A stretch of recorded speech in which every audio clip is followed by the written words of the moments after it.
ભાઈઓ બહેનો, તમારા આશીર્વાદથી હું મોટો થયો છું.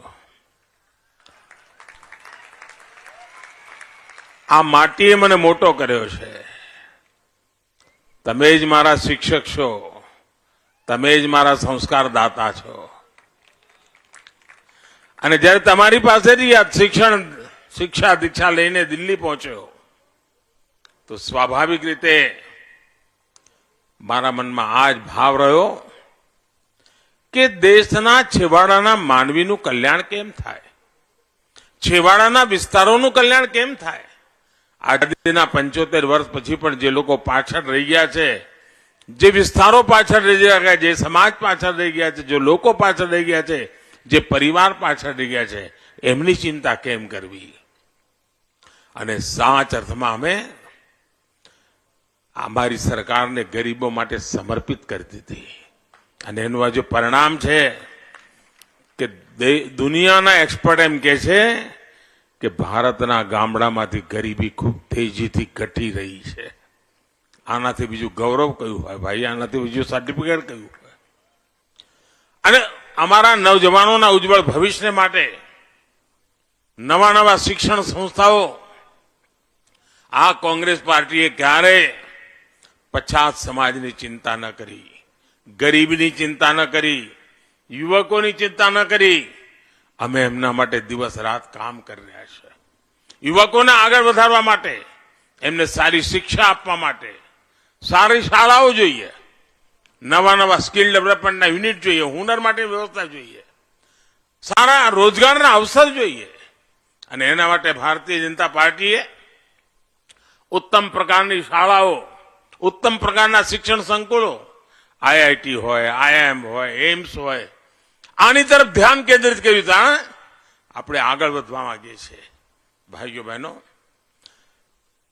આજે કોંગ્રેસ પાર્ટીના અધ્યક્ષ સોનિયાબેને એમને મોકલ્યા છે ગુજરાતમાં. કયા કામ માટે આવ્યા છે તો મને ખબર નથી, પણ એમણે જાહેર કર્યું છે કે મોદીની ઓકાત બતાવી દઈશું.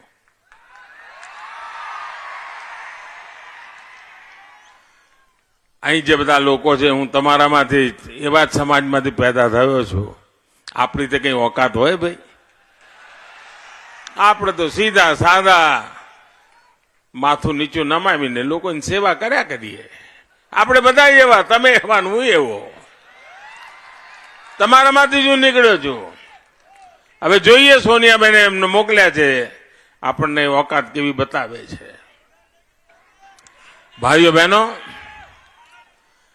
ગરીબ યુવાઓને સંસાધનોની તકલીફ ના આવે એના માટે પીએમ યશસ્વી યોજનાના દ્વારા ખાસ કરીને પછાત વર્ગના બાળકોને, આદિવાસી બાળકોને, દલિત બાળકોને સ્કોલરશીપ અને કોઈ પણ પ્રકારની કટકી કંપની વચ્ચે નહીં, ગયા 8 વર્ષમાં પછાત વર્ગના 11 કરોડથી વધારે યુવાઓને 10,000 કરોડ રૂપિયા સ્કોલરશીપ આપી છે. આપણે પછાત વર્ગના સમાજમાંથી જવાનીઓ મારું તૈયાર થાય ને આગળ નીકળે ને, એટલે ક્યાંથી ક્યાં પહોંચે. એટલું જ નહીં, ભણવા માટે એને પીએચડી કરવું હોય, રિસર્ચના કામ કરવા હોય, એના માટે એને જો વિદેશ જવાનું હોય તો એના માટે શ્રેયસ યોજના પણ આપણે કામે લગાડી છે, જેથી કરીને ખૂબ આગળ વધી શકે આવા બાળકોને બીજી મદદ મળે. આ બધી આની પાછળ અમારા પછાત સમાજ, ઓબીસી જેને કહે છે, એ આપણે ત્યાં બક્ષીપંચના લોકો કહે છે. હવે આપ વિચાર કરો, કોંગ્રેસની સરકાર હતી ત્યારે આ બક્ષીપંચના લોકો માટે, આ ઓબીસી માટે અલગ કમિશન બનાવવા માટે માંગણી કરવા ભાઈ. લોકો જાય, મળે, પાર્લામેન્ટમાં ભાષણો કરે, બધું કરે. આટલા બધા વર્ષો સુધી કોંગ્રેસે રાજ કર્યું, પણ આપણા જેવા પછાત સમાજના લોકોને એમને દર્શન ના થયા, એમને ખબર જ ન પડી કે આમની પણ કે અપેક્ષા હોય. આ તમારો દીકરો દિલ્હી બેઠો ને, આ રાષ્ટ્રીય પછાત આયોગ આપણે બનાવી દીધું અને એને સંવૈધાનિક અધિકાર આપી દીધા, જેથી કરીને ઓબીસી સમાજની સમસ્યાઓના નિરાકરણ માટે એક મજબૂત વ્યવસ્થા ઊભી થાય. પણ એની સાથે સાથે આપણે શાંતિ, એકતા, સદભાવને વળેલા છીએ. આપણે સૌનો સાથ, સૌના વિકાસના મંત્રને વળેલા છીએ. અને તેથી સમાજમાં આંતરિક સંઘર્ષ ના થાય, ઝઘડા ના થાય, ભેદભાવ ન થાય, સૌની સાથે રાખીને ચાલાય. લાંબા સમયથી એક માંગ ગણી છે, જે સામાન્ય વર્ગના લોકો છે, એમાંય ગરીબો છે, એ ગરીબોનું કોણ જુએ? હું તો ગરીબી મારે ચોપડીમાં નથી વાંચવાની, મેં ગરીબી જોયેલી છે. એના કારણે સામાન્ય વર્ગ માટે 10% આરક્ષણનું કામ પણ આપણી સરકારે કરી દીધું. અને એના કારણે સામાન્ય વર્ગના લોકો માટે 10% રિઝર્વેશન, એને ભવિષ્ય ઉજ્જવળ બનાવવા માટે એક નવો અવસર આપવાનું કામ. અને સમાજમાં કોઈ તણાવ નહીં, કોઈ પૂતળા ન બન્યા, કોઈ સરઘસો ના નીકળ્યા. પણ કમનસીબી જુઓ, આ કોંગ્રેસ વાળાએ એમાં રોડા અટકાવવા માટે સુપ્રીમ કોર્ટમાં જાત જાતના ખેલ ખેલ્યા. અને હમણાં થોડા દાડા પહેલા સુપ્રીમ કોર્ટે પણ મોદીની વાતને સિક્કો મારી દીધો. અને હવે આપણે કામ આવ્યું. ભાઈઓ બહેનો, 30 વર્ષ થયા દેશમાં રાષ્ટ્રીય શિક્ષણ નીતિના વગર બધું લોલે લોલ ચાલતું હતું. આપણે લાખો લોકોના વિચારો સાંભળ્યા, શિક્ષકોના સાંભળ્યા અને નવી રાષ્ટ્રીય શિક્ષણ નીતિ લાયા.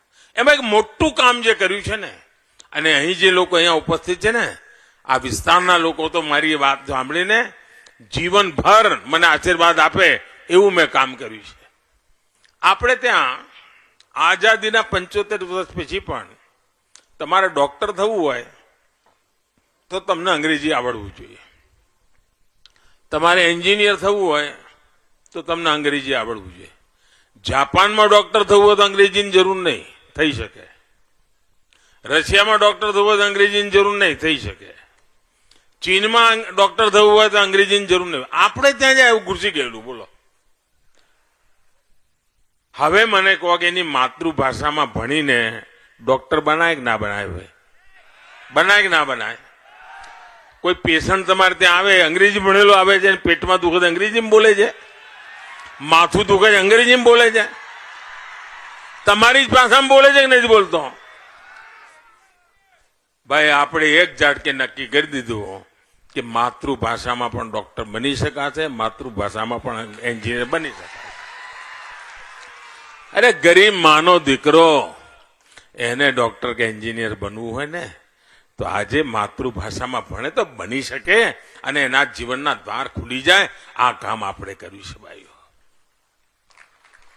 આજે ગરીબ હોય, મધ્યમ વર્ગ હોય, એના ઉપર બોજ કેમ ઘટે, એની આર્થિક જવાબદારીમાં મુસીબતો કેમ આવે અને એના પૈસા એના આગળ વધે, પોતાના પગ ઉપર આત્મનિર્ભર કેવી રીતે બને. કોરોના કાળના મુશ્કેલ સમયમાં પણ આપણે લોકોને સહાયતા પહોંચાડવાની અંદર ક્યાંય પાછળ રહ્યા. પ્રધાનમંત્રી ગરીબ કલ્યાણ યોજના અંતર્ગત ગરીબોને મફતમાં રાશન. આપ વિચાર કરો,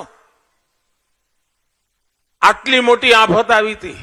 ઘરમાં કોઈ ગંભીર માંદગી પડી હોય ને તો 2-5 વર્ષ સુધી એ ઘર હલી જાય ને ઊભું જ ના થાય. ખબર છે કે નહીં? એવું થાય ને. આવડી મોટી દુનિયા પર આફત આવી, દુનિયા પર, હિન્દુસ્તાનમાં ઘરમાં એવડી મોટી બીમારી આવી, એટલી મોટી બીમારી આવી કે કોણ કોને બચાવે સંકટ.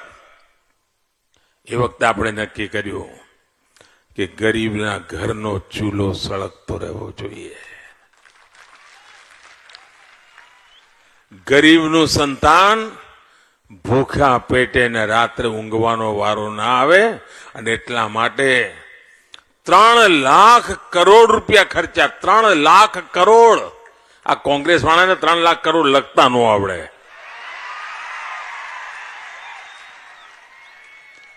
3 લાખ કરોડ રૂપિયા ખર્ચીને મફતમાં 80 કરોડ લોકોને આજે પણ અનાજ આપવાનું કામ આપણે કરીએ છીએ. કારણ ગરીબના ઘરનો ચૂલો સળગતો રહે. આપણે એલઈડી બલ્બની યોજના લાયા. નગરપાલિકાઓમાં એલઈડી બલ્બના કારણે બિલ ઘટ્યા. નગરપાલિકા પાસે હાથ છૂટો થયો, પૈસા વધ્યા. જે કુટુંબોએ એલઈડી બલ્બ લગાયા, હવે તો લગભગ આખા દેશમાં એલઈડી બલ્બ પહોંચી ગયો છે, ઘેર ઘેર પહોંચી ગયો છે. આના કારણે વીજળીનું બિલમાં બચત થાય છે. કોઈ જાહેરાતો આપ્યા વગર, ભાષણો કર્યા વિના ચૂપચાપ કામ કર્યું અને આ દેશના 20,000 કરોડ રૂપિયા, આ જે લોકો વીજળી વાપરતા હતા ને એમનું 20,000 કરોડ રૂપિયાનું બિલ બચી ગયું. એના ઘરમાં ગીઝામાં 20,000 કરોડ રૂપિયા રહ્યા. ભાઈઓ બહેનો, આ નાનું કામ નથી. તમે વિચાર વ્યવસ્થા બદલીને ને હવે તો સૂર્ય શક્તિથી આપણે કામ કરી રહ્યા છીએ. તમારા ઘરમાં વીજળી જોઈએ તો વાપરો જ, વધારાની વીજળી તમે વેચો અને સરકાર ખરીદશે. મફતની વાત છોડો, ઉપરથી તમે વીજળીના પૈસા મળે એ દિશામાં ગુજરાત સરકાર આગળ વધી રહી છે. ભાઈઓ, આયુષ્માન ભારત યોજના દ્વારા આપણે ગરીબના પરિવારમાં, આપણને ખબર છે આપણા પરિવારોમાં તો માતાઓ માંદગી આવે ને તો કોઈને કહે જ નહીં, ગમે તેટલી તકલીફ થાય સહન કરે, કામ કરવાનું ચાલુ જ રાખે. કેમ?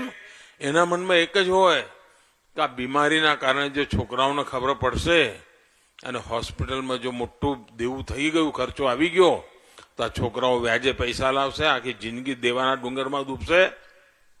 હવે મારે કેટલા વર્ષ જીવવું છે, સહન કરી લઈશ.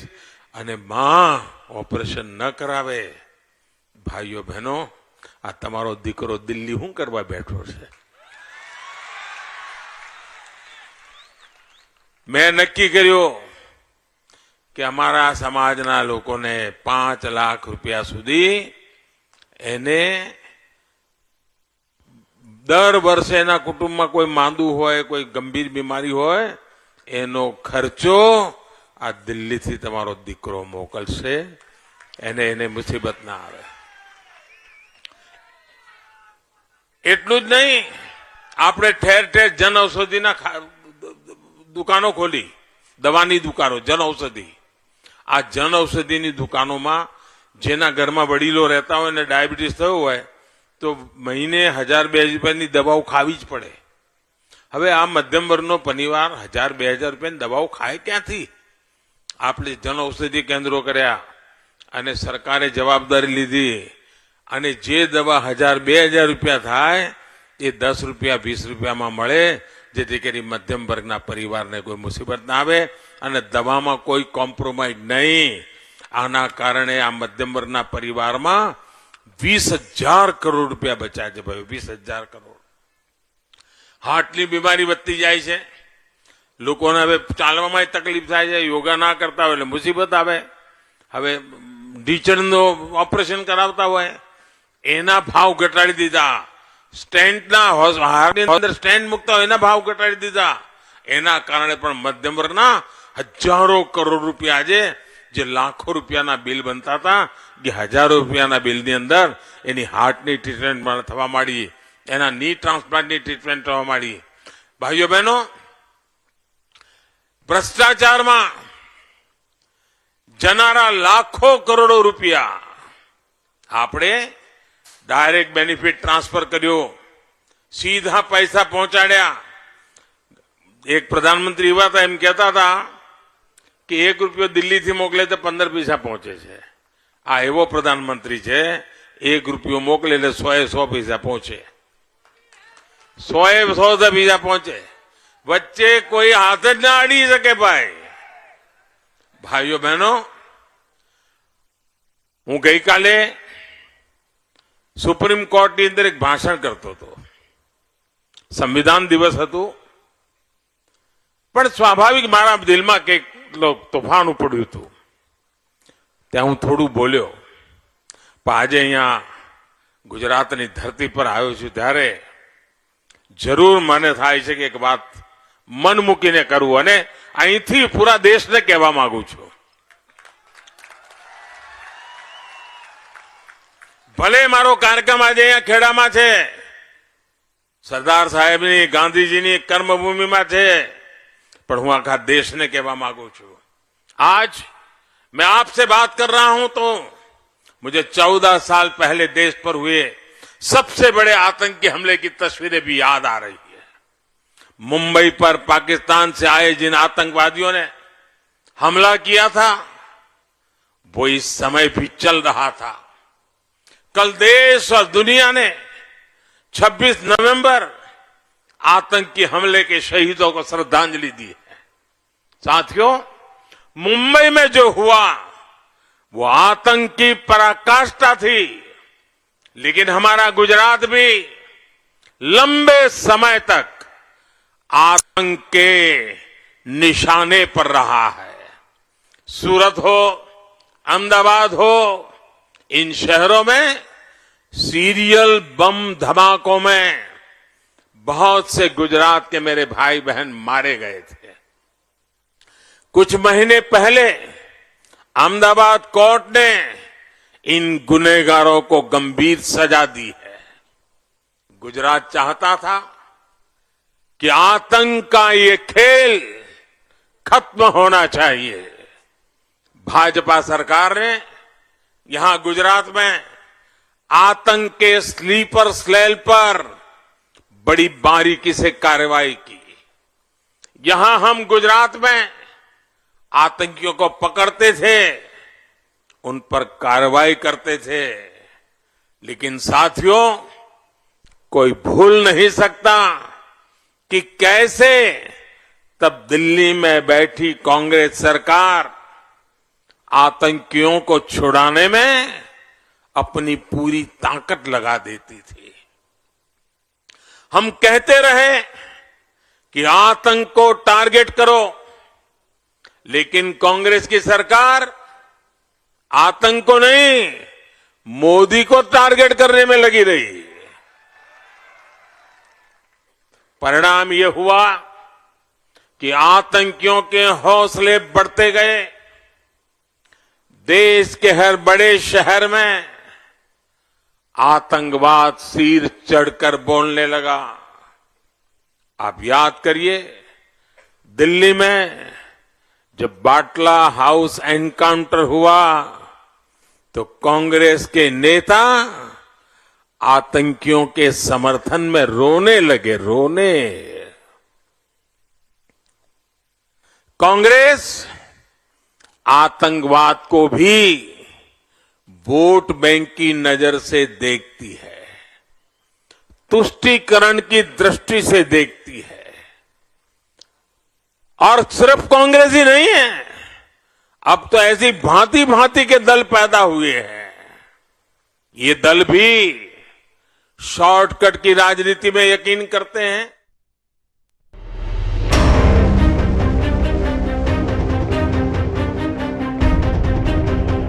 કાર્યાલય ખુલ્લું મૂક્યું। અરવલ્લીની બાળ બેઠક પર કોંગ્રેસને ઇન્સાનિયત પાર્ટીનું સમર્થન। સિમલજના લક્ષ્મણસિંહ પગીએ કોંગ્રેસને ટેકો જાહેર કર્યો। લક્ષ્મણસિંહ કોંગ્રેસના ઉમેદવાર મહેન્દ્રસિંહ વાઘેલા માટે કરશે પ્રચાર।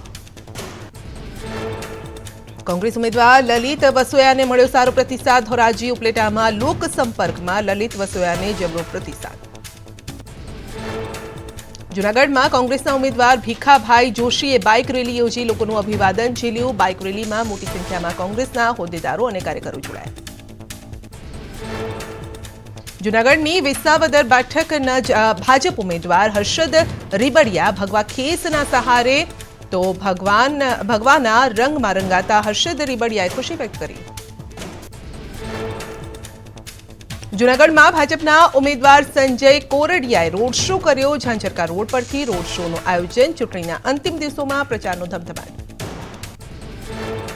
પાટણના સાંતલપુરમાં ભાજપના લવિંગજી ઠાકોરનો પૈસા ઉડાવતો વિડીયો વાયરલ। સંતવાણી કાર્યક્રમમાં લવિંગજીએ નોટોનો કર્યો વરસાદ। સોશિયલ મીડિયામાં વિડીયો વાયરલ।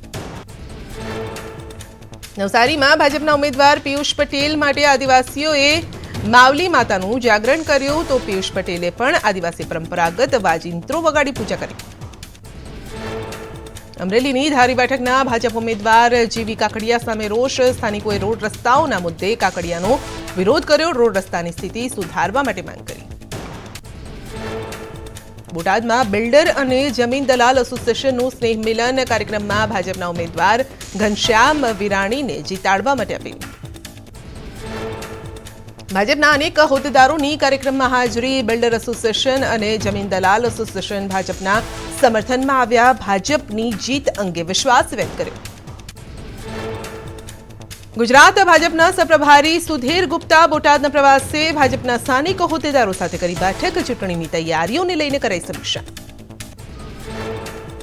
સુધીર ગુપ્તાએ આપ પર કર્યા પ્રહાર. કહ્યું કે આ શ્રી કૃષ્ણની ભૂમિ છે. ગુજરાતની જનતા યશોદા અને પૂતના વચ્ચેનું અંતર સમજે છે.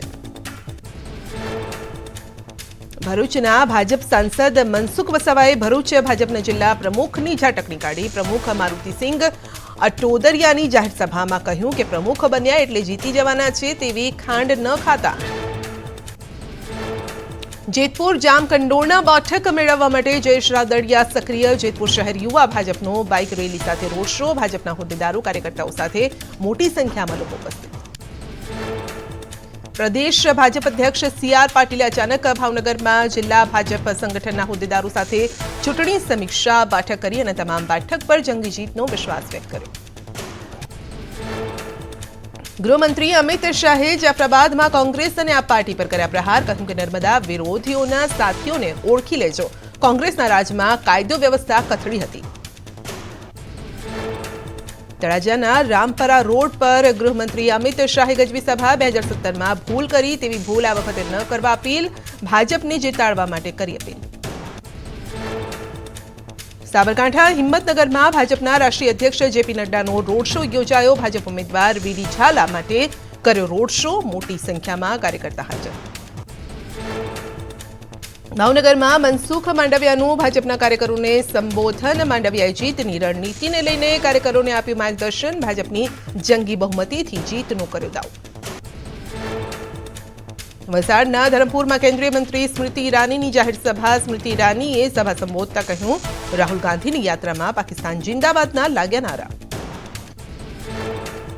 સ્મૃતિ ઈરાનીએ વલસાડમાં ભાજપના ઉમેદવાર અરવિંદ પટેલના સમર્થનમાં કર્યો પ્રચાર. સ્મૃતિ ઈરાની કાર્યક્રમમાં કાર્યકરો સાથે ગરબે ઝૂમ્યા.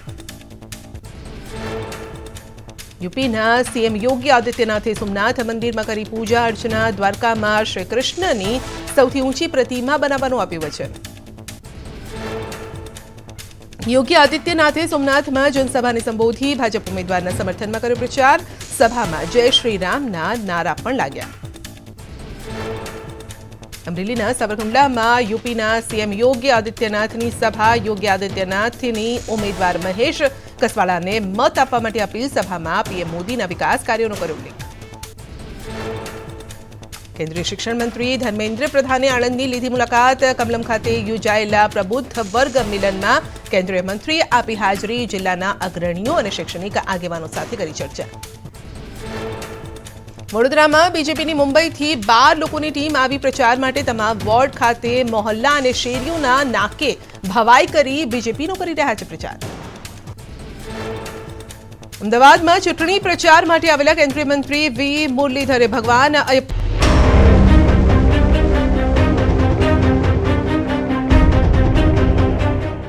ઉપર આપણે ધ્યાન કેન્દ્રિત કર્યું છે. રાષ્ટ્રીય ગોકુલ મિશન એના માટે કામ કર્યું છે.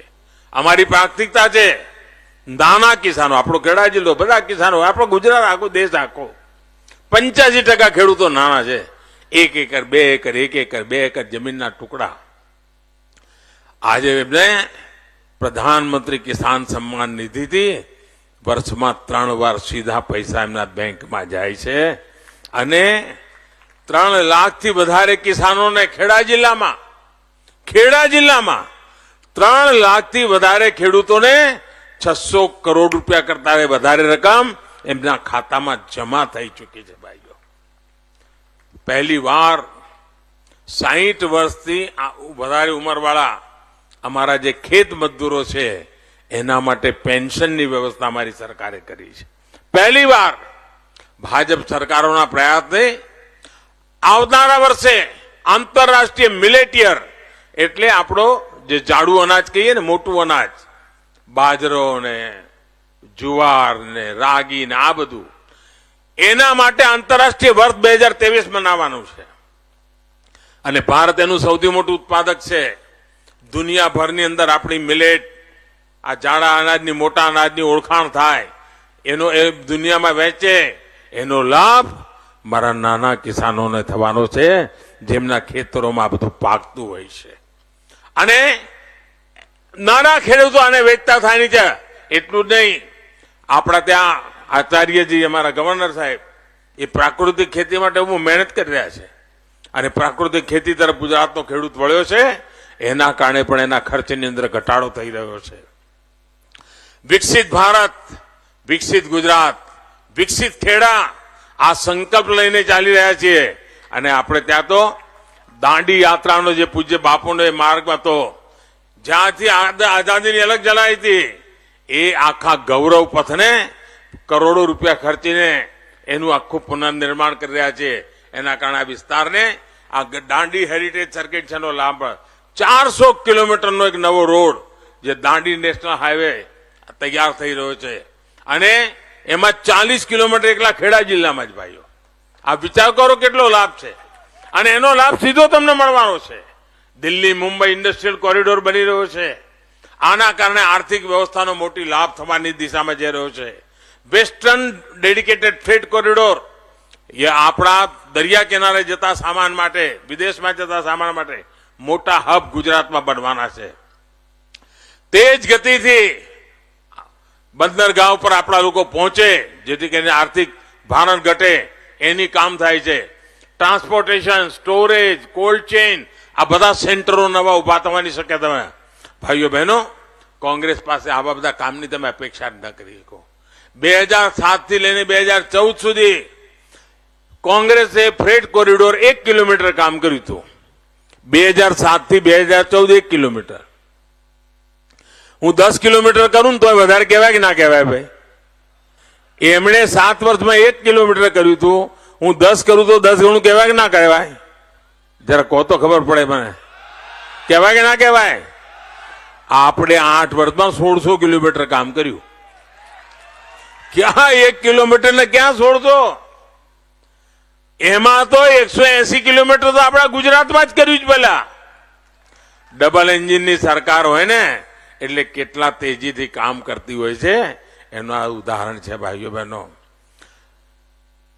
આપણે એક નવો રેકોર્ડ બનાવવો છે અને આ નવા રેકોર્ડ બનાવવા માટે ગામડે ગામડે કલમ ખેલાવવું નહીં, પોલિંગ બૂથમાં કમરકાળ ખેલાવવાનો છે. ભાઈઓ બહેનો, એક વાત મારે જરૂર કરવી છે, કારણ કે ખેડા જિલ્લો એટલે મારો મા કાળીનું પૂજા કરનારું ઘર, મા કાળીના ભક્તોની ભૂમિ. આ આપણું પાવાગઢ, આપણું તીર્થક્ષેત્ર, અમારા ખેડા જિલ્લાના, અમારા પછાત સમાજ માટે તો તીર્થક્ષેત્ર. 500 વર્ષ પહેલા આ તતાઈઓએ એ મંદિર ધ્વસ્ત કરી દીધું. 500 વર્ષ સુધી એ મંદિરનું ના શિખર બંધાણું, ના એ મંદિર પર ધજા ફરક્યા નહીં. અને મેં પહેલા જયારે વડોદરામાં કામ કરતો અને પાવાગઢ જતો, મનમાં એક કસક રહેતી કે આ અપમાન ક્યારે દૂર થશે. પછી તમે મને મુખ્યમંત્રી બનાવ્યો. મુખ્યમંત્રી બનાવ્યો એટલે મેં પછી બધું શાંતિથી એક ગૂંચ ઉકેલવાનું ચાલુ કર્યું. કારણ કે એટલે 500 વર્ષનો ગૂંચવાડો હતો. 500 વર્ષનો એક કર્યા. પછી તમે મને દિલ્હી મોકલી દીધો એટલે મારા પાછળ વળી પાછું કામ ચાલ્યા કર્યું. એમ કરતા કરતા મારે ગૌરવ સાથે કહેવું છે કે મા કાળીનું એ ધામ આજે શિખર બંધ બની ગયું અને એના ઉપર વાવટો, સનાતન પરંપરાનો વાવટો ફરકી રહ્યો છે. ભાઈઓ, 500 વર્ષ પછી અપમાન ધોવાનું કામ કર્યું છે. ભાઈઓ, એ આપણા આશીર્વાદના કારણે થયું છે. અને આજે તો ત્યાં રોજના 60 થી 70 હજાર યાત્રીઓ જાય છે અને રવિવારે તો 1.5 થી 2 લાખ જાય છે. આ મારો આખો ખેડા જિલ્લો ત્યાં ઉતરી પડે છે. અહીંના અમારા સમાજના બધા લોકો ત્યાં પહોંચી જાય છે. ભાઈઓ બહેનો, સમાજનું ગૌરવ, સમાજની શક્તિ, સમાજનું સામર્થ્ય, એના માટે આપણે વળી રહેલા છે. ત્યારે આપે માત્ર ભાજપ ચૂંટણી જીતી જવાનો જે બધા સર્વે વાળા કે સટ્ટાવાળા કે એ તો બધું ઠીક છે, કે સારી વાત છે, પણ આપણે તો પોલિંગ બુથ જીતવું જ ભાઈ. પોલિંગ બુથ જીતવું છે કે નથી જીતવું? પોલિંગ બુથ જીતવું છે કે નથી જીતવું? તો પહેલો સંકલ્પ પોલિંગ બુથમાં બધું મતદાન કરાવશો. બીજો સંકલ્પ વધુમાં વધુ કમળને મતદાન થશે. લોકતંત્ર की મજબૂતી માટે વધુમાં વધુ મતદાન થવું બહુ જરૂરી છે ભાઈઓ. અને આપણે લોકતંત્ર મજબૂત હશે તો આપણે બધા મજબૂત છીએ. તો લોકતંત્રની મજબૂતી માટે વધુમાં વધુ મતદાન અને ભારતને ગુજરાતના ભલા માટે ભાજપને મતદાન કરીશું, કરાવીશું. દરેક પોલિંગ બુથમાં વિજય પ્રાપ્ત કરીશું. હવે મારું એક અંગત કામ કરવાનું છે. કરશો? આ ખેડા જિલ્લાવાળાને તો હું કહી શકું ભાઈ, ઘરનું માણસ છું. કરશો ખરા? જો તમે હજુ ચૂંટણીને અઠવાડિયું બાકી છે, તમારો પ્રવાસ ચાલે છે, ઘરે ઘરે જાઓ છો, મતદારોને મળો છો, બધાના વડીલોને મળવાનું થશે, તો મારું એક અંગત કામ જરૂર કરજો. તમે બધાને મળવા જાઓ ત્યારે હાથ જોડીને કહેજો કે આપણા નરેન્દ્રભાઈ ખેડા આવ્યા હતા. શું કહેવાનું? આપણા નરેન્દ્રભાઈ. પાછું એમ ના કહેતા પીએમ સાહેબ આવ્યા હતા.